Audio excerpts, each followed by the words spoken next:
தலைவர் பெருமதிப்புக்குரிய அண்ணன் தீபன் அவர்களை அன்போடு அழைத்திருக்கின்றேன். அன்பான மாவீரர் குழுத்தலைவர்களே, போராளிகளே, இங்கே வருகின்றிருக்கும் பாராளுமன்ற உறுப்பினர் அவர்களே, பிரதேச உறுப்பினர்களே மற்றும் இந்த நீண்ட நெடிய போரில் இந்த போராட்டின் வழிகளை தாங்கி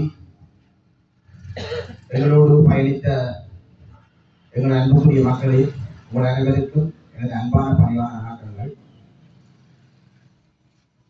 லெப்டினன்ட் கர்னல் கிட்டு அண்ணே அவர்கள் ஒரு தனி மனித ஆளுமை என்று எங்களுடைய தேசிய தலைவர் குறிப்பிட்டிருக்கிறார். எனவே கிட்டு அண்ணே என்பது சாதாரண ஒரு நாங்கள் கற்பனைக்கு கூட எட்ட முடியாத அளவிற்கு அவருடைய செயல்பாடுகள் அமைந்திருக்கிறது. நிச்சயமாக நீங்கள் இந்த இடத்தில் அருணாநிதியை கலைக்க வைக்க வேண்டும் என்பது என்னுடைய பணிவான வேண்டுகோள். அவர் நேரடியாக அந்த சம்பவங்களோடு ஈடுபட்டிருப்பதால் இப்போது நாங்கள் எல்லாம்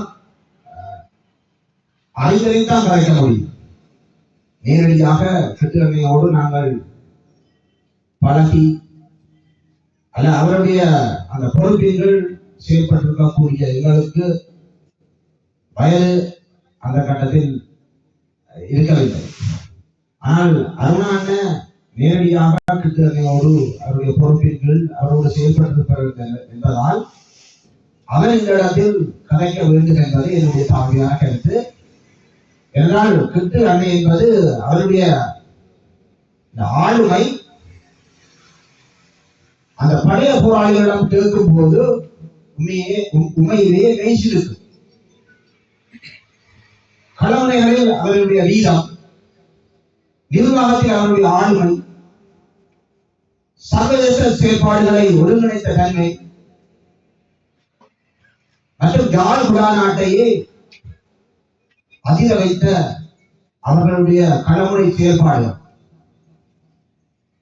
அந்த நாட்களிலே விடுதலை புலிகளிடம் ஆயுதம் பெரிய இருக்கவில்லை.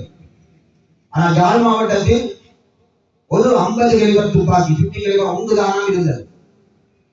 நினைக்கிறேன் அந்த இயக்கத்திலே ஒன்றுதான் இருந்தது. யாழ் மாவட்டத்தில் இருந்த ஒரு 50 கலிபர் துப்பாக்கியை வைத்து ஒரு நாளையிலேயே 3 களமுனைகளிலும் அந்த 50 கலிபர் துப்பாக்கி இருப்பதை போன்ற ஒரு திகிலூட்டும் செயல்பாட்டை கிட்டணை தான் செய்தது. ஒரு நாளைக்கு காலம கோட்டையிலே இருந்தேன்னா மத்தியானம் பலாலிலே இருக்குமாறு பின்னேரம் மாணவர் படைத்தளத்தில் அது இருக்கும். 3 இடத்திலும் வைத்து அந்த துப்பாக்கிகளால் அங்கிருக்கும் காவலர் ராணுவ காவலர் மீது தாக்குதல் நடத்துவார். அப்போது ராணுவம் நினைக்கும் என்னவென்றால் 3 எல்லா இடத்திலுமே புலிகள் 50 கலிபர் துப்பாக்கியை பொருத்தி வைத்திருக்கிறார்கள். அதே மாதிரி இந்த தட்டுவரம் கொடியில பகல் வந்து எங்களுடைய அணியை திரட்டி அடித்த போது கிட்டுஅண்ணை தன்னுடைய விளங்காலை குத்தி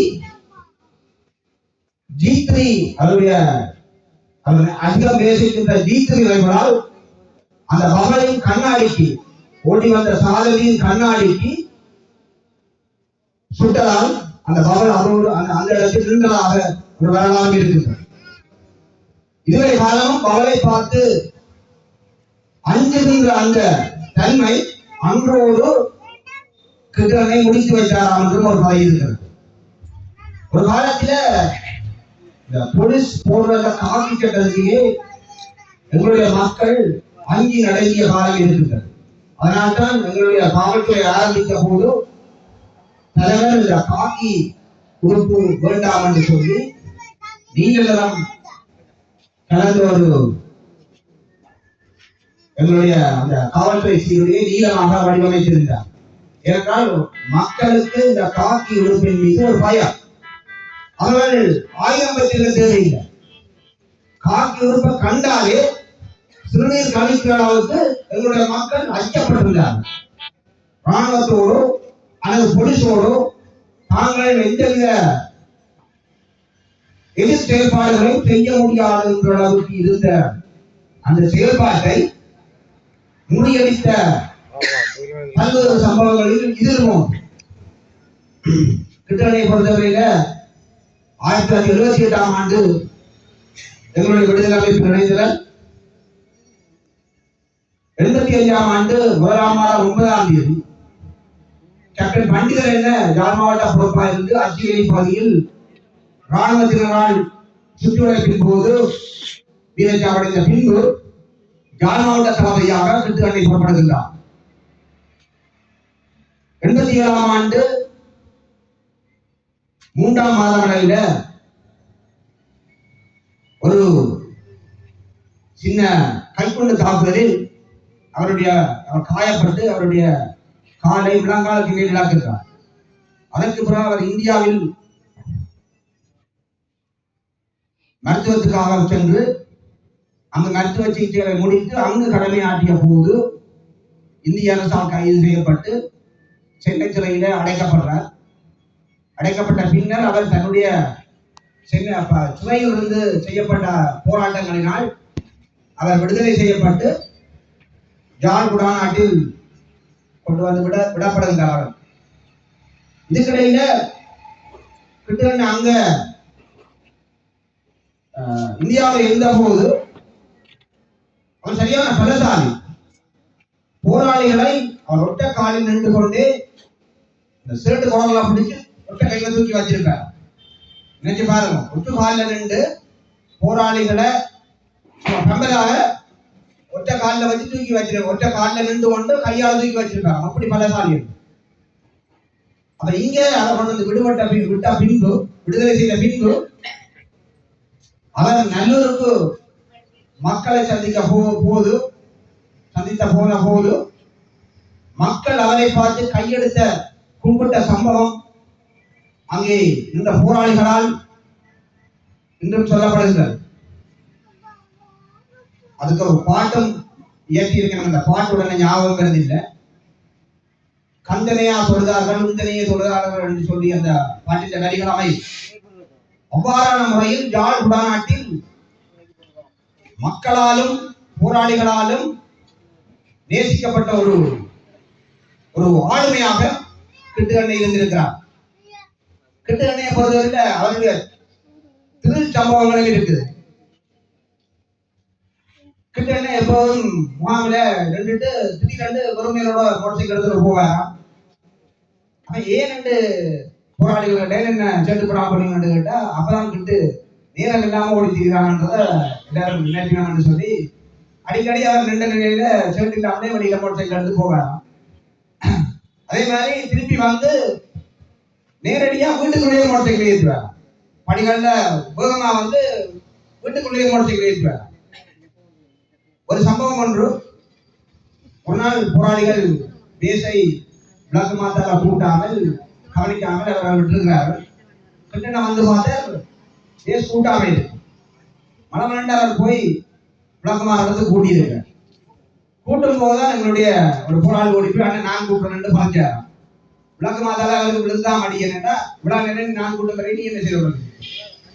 அப்படி ஒரு ஆளுமை நிறைந்தவர். அவருடைய செயல்பாடுகள் விடுதலை போராட்டத்திற்கு மிக முக்கியமானது. அவர் 89ஆம் ஆண்டு இந்த விடுதலை புலிகளுக்கு பிரேமதாசாக்கும் நடந்த பேச்சுவார்த்தையிலும் அவர் கலந்து கொண்டார். அதற்கு பின்பு அவர் கொழும்பில் வைத்து அவருடைய பதிவு திருமணம் நடக்கப்பட்டது. அதற்கு பின்பு அவர் வெளிநாட்டுக்கு போயிருந்தார். வெளிநாட்டு செயல்பாடுகள் ஒருங்கிணைப்பாக போயிருந்தார். அங்கே மாணவ அமைப்புகள் மற்றும் சர்வதேச எங்களுடைய தொடர்புகளை ஒருங்கிணைத்தது அவர்தான். பிரான்சிலிருந்து செயல்பட்டுக் கொண்டிருந்த போது ராஜதந்திர நெருக்கடி காரணமாக அவர் பிரான்சிலிருந்து வெளியேறி பல்வேறு நாடுகளில் அவர் நின்று கடைசியில இந்தோனேசியாவுக்கு போய் இந்தோனேசியாவில் இருந்துதான் அவர் மீண்டும் இங்கே தாயகத்துக்கு வருவதற்கான தனது பயணத்தை தொடங்குகின்றார். எம்பி அகத் என்ற கப்பல்ல வந்து கொண்டிருக்கின்றார். இதை ஏற்கனவே அறிந்த இந்திய மற்றும் ஸ்ரீலங்கா அரசுகள் அவரை வரவிட்டு 13ஆம் தேதி அவரை வங்கக்கடலிலே வச்சு இந்திய கடற்படை சுத்தி வளைத்துக் கொள்கின்றது. சுத்தி வளைத்துக் கொண்டு அவரை சரணடையும்படி கேட்கின்றார்கள். அவர் மறுக்கின்றார். 3 நாள் அவகாசம் கொடுக்கப்படுகின்றது.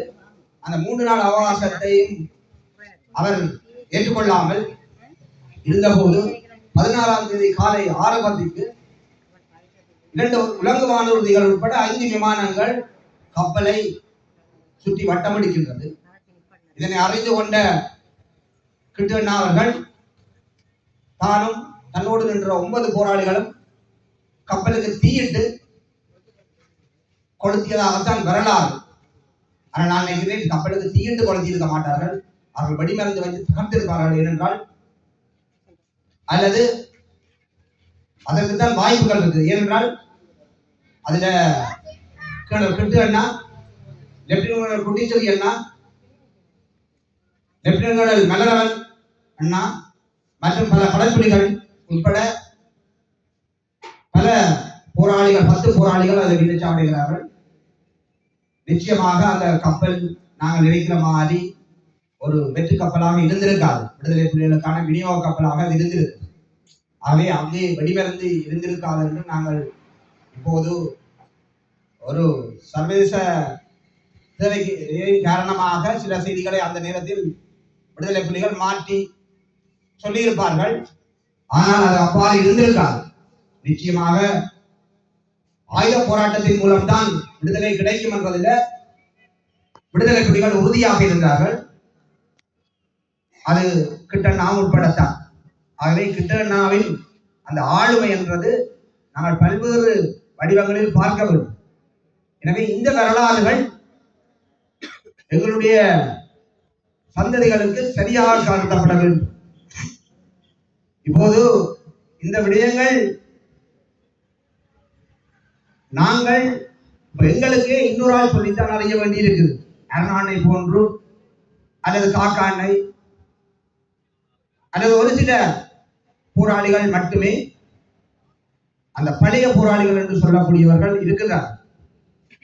ஆனால் இன்னும் ஒரு 5-10 வருஷம் போனால் இதெல்லாம் இன்னொரு காலத்தில் நடந்த கதையாக ஒரு பண்டாரவணியனுக்கு என்ன நடந்தது என்று தெரியாமல் தடுமாறுற அளவுக்கு நாங்கள் காக்கவணியனால் பண்டாரவணியனால் சங்கிலி என்ஜார் என்று சொல்லி நாங்கள் தடுமாறுகின்ற அளவுக்கு எங்களுடைய வரலாறுகளில் ஒரு சரியான தெளிவற்ற தன்மை காணப்படுவதால் எங்களுக்கும் எங்களுடைய வரலாறுகளுக்கும் இந்த நிலைமை நடக்கும்.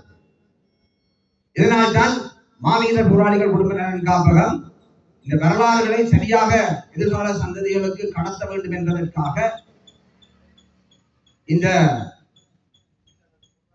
நினைவேந்தல் கட்டமைப்பு என்ற அந்த விடயத்தை உருவாக்குவதில் கடுமையான கல்வி எடுத்திருக்கின்றது. அது பலருக்கும் சரியாக புரியாததால் அதை பற்றி பல்வேறுபட்ட விமர்சனங்கள் ஒரு சில நபர்களினால் கதைக்கப்படுகின்றது. சிலர் அதில் போராளிகளாகவும் இருக்கின்றார்கள். ஆகவே இந்த அந்த முயற்சியை போராளிகளாகிய நீங்கள் எல்லோரும் சேர்ந்துதான் எங்களுக்கு ஒத்துழைப்பு தர வேண்டும். அந்த முயற்சியை வெற்றிகரமாக நாங்கள் நடைமுறைக்கு கொண்டு வாரோம். ஏனென்று சொன்னால் நாங்கள் இந்த போரின் பின் 2009ஆம் ஆண்டு போரின் பின் எங்களுடைய வரலாறுகள் அளிக்கப்படுவது மட்டுமில்லாமல் நாங்கள் ஒரு சேர்ந்து எங்களுடைய அரசியலை முன்னெடுக்காத முடியாத அளவிற்கு எங்களுடைய செயற்பாடுகளை இலங்கை அரசாங்கமும் அதன் புலனாய்வுத்துறையும் திட்டமிட்டு சேர்த்து கொண்டிருக்கின்றது. அது வெளிநாடுகளிலும் இதுதான் நிலைப்பாடு, உள்நாட்டிலும் இதுதான் நிலைப்பாடு. ஆகவே எங்களுடைய செயற்பாடுகளை நாங்கள் சரியான முறையில் ஒருங்கிணைத்தால் தான் எங்களுடைய அரசியல் விடுதலை கூட சாத்தியப்படும். இல்லை என்று சொன்னால் எங்களுடைய அரசியல் விடுதலை கற்பனை கட்டாத அளவிற்கு எங்களுக்கு சாத்தியமற்றதாக ஒன்றாகவே இருக்கும். எங்களுடைய அந்த அரசியல் விடுதலை சாத்தியப்பட வேண்டுமாக இருந்தால் நாங்கள் எல்லோரும் ஒற்றுமையாக பயணிக்க வேண்டும். அரசியல் கட்சிகளை சேர்த்துதான் நான் சொல்றேன். இந்த அரசியல் கட்சிகள் கூட தங்களுடைய நலனுக்காக யார் மீது சேறு பூசுவதில் கொஞ்சம் கூட யோசிப்பதில்லை. அவர்களுக்கு தங்களுடைய கதிரைகள் தான் முக்கியம் என்ற அளவில ஏனைய விஷயங்களை புறந்தள்ளி ஒரு உண்மையான செயற்பாட்டாளர்களையும் அள்ளி சேறு பூசி அவர்களுக்கு இந்த ராணுவ பிரணாமோடு தொடர்பிற்கு அல்லது அரசாங்கத்தின் கைப்பொம்மையாக கையாளாக அவர் செயல்படுகிறார் என்பதை பொறுப்பற்ற முறையில் அந்த குற்றச்சாட்டுகளை அவர்கள் மீது வைத்து அவர்களை செயல்பட முடியாத அளவிற்கோ அல்லது அவர்கள் ஏன் இந்த செயல்பாடுகளை நான் செய்து இவ்வளவுக்கு அந்த குற்றங்களை சுமப்பர் என்ற அந்த இதனால் அவனால் அந்த செயற்பாடுகள் அவர் அந்த செயற்பாடுகளிலிருந்து ஒழுங்கக்கூடிய வாய்ப்புகள். எனவே இந்த விடயங்களை நீங்கள் கருத்தில் கொண்டு எங்களை போன்றவர்கள் செய்கின்ற அந்த நன்முயற்சிக்கு உங்களுடைய ஒத்துழைப்புகளை வழங்க வேண்டும். அவ்வாறு வழங்காவிட்டால் ஏதோ ஒரு விதத்தில் இந்த விடுதலை போராட்டத்தின் அரசியல் உரிமையை கிடைக்காமல் போகிற அளவிற்கும் அந்த செயல்பாடுகளை அளிக்கின்ற அளவிற்கும் எங்களுடைய செயல்பாடுகள் அமையும் என்பதில் எந்தவித மாறுபட்ட கருத்து இருக்க முடியாது. எனவே இன்றைய நாளில் நீங்கள் மிக தெளிவான ஒரு உள்ளத்தோடு இந்த மாவீரர் போராளிகள் குழுக்களின் காப்பத்தினால் செய்யப்படும் ஒவ்வொரு நன்முயற்சிக்கும் உங்களுடைய ஆதரவை நல்க வேண்டும் என்று கேட்டு விடைபெறுவது. நன்றி. மக்களுடன் போராளிகள், மக்களுக்காக போராளிகள்.